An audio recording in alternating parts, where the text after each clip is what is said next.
Wyatt Earp, our review. This is three of us here, Fenny Rob, Zuber John, Evil Jeff. I was holding the box because I wanted to make sure I gave kudos to Mike Fitzgerald and Richard Borg for designing this game. Now, I have seen this game about, I don't know, for the last 5+ years on the Eagle Griffin website and have not bought the game.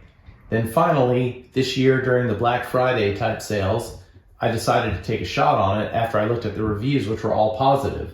This is a 2 to 4 player game. It's a rummy style, almost like 500 rummy, where you'll be playing cards over the course of each round in front of you into your tableau.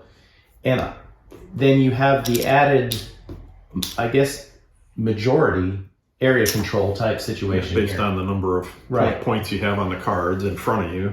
Yeah, so the game takes somewhere around 45 minutes-ish to an hour, possibly. Probably more of a 45-minute game. The whole time we were playing, the turns were very easy. Nobody had any AP. We're going around. You're playing cards in front of you. You're holding cards back so that you can time when you're going to go out so you have the best position. Mm-hmm. I love the theming of the game. This game, for whatever reason, fits in the same space with me as Bang the Dice game. The main difference is Bang the Dice game plays up to 8 people. And you knock people out, and then they're out of the game. That's true. This game, everybody gets to play the whole game. Right. So to me, this kind of occupies that same space. The only difference is I can only play this with 4 people. Mm-hmm. However, I will say I seem to think this game is more fun than Bang the Dice game. But the Western theme completely shines through to me here. So one of the things I'll say, the difference here between Bang and Bang with 8 people is it can be going around when it's on the other side of the table. You're zoned out. I mean, it plays a little quicker. Here, you get 4 max. It still could, everything somebody does could influence you. So I feel like you're much more engaged in this game. It gives you that once cards start hitting the table, now my hand matters a lot more. Do I want to play this? Do I not? So I feel like this one is if you're horrible at games or you're horrible at playing this game, yeah, you could be out of it. But for the most part, if you're somewhat competitive and you have a decent brain, you're going to be in the running no matter what. That's one of the great things I like about this game is, even though you got a couple of big swings here and there, I'm still in the game. I've still got a chance. Still got a, pun intended, shot. There you go. Well, in a wild, wild west scenario, having a game that's very precise and no luck involved just doesn't seem right. Mm-hmm. It just seems like if you're going to be trying to catch outlaws, there should be some luck involved. And I think it incorporates enough of luck into it, but at the same time, I agree with you. It feels like I'm in it the whole time. Jeff, what do you think? Yeah, so a couple thoughts.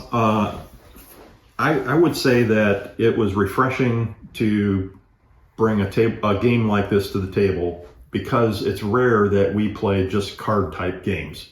Right. So, I mean, this is truly very much like a rummy. It is rummy. Yeah. And so it's not a game that we play that type of game very often. And it was refreshing. I like the theme of it.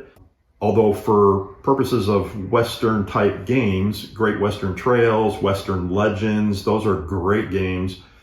And they really feel like you're in the Old West, but they're a lot more involved. They take longer and they're more complicated.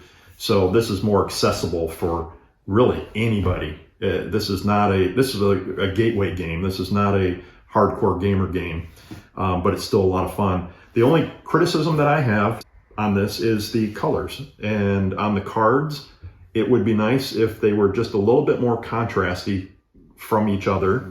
It's not a huge issue, but it's just one thing that when you're holding them in your hand and you're not in a perfect lighting, sometimes it's a little difficult to tell what colors are which.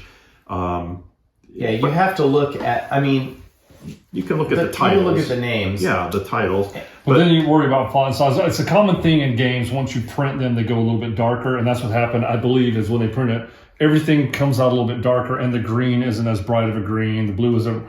So fair point. You got to be close to the table to play it. I agree. If I had you're to pick one thing to complain about in this game, that would be it. Other than that, do you have? I mean, to me, the other thing, and that is a fairly minor complaint, but it's just something that I wanted to point out. And you know what else would be cool is instead of the money, do poker chips. But I mean, that's component wise, it's more expensive, obviously. But you could do that if you had your own. That's right. Substitute them. At this stage, if you've been watching this channel at all, and if you haven't, I wish you would, go ahead and subscribe.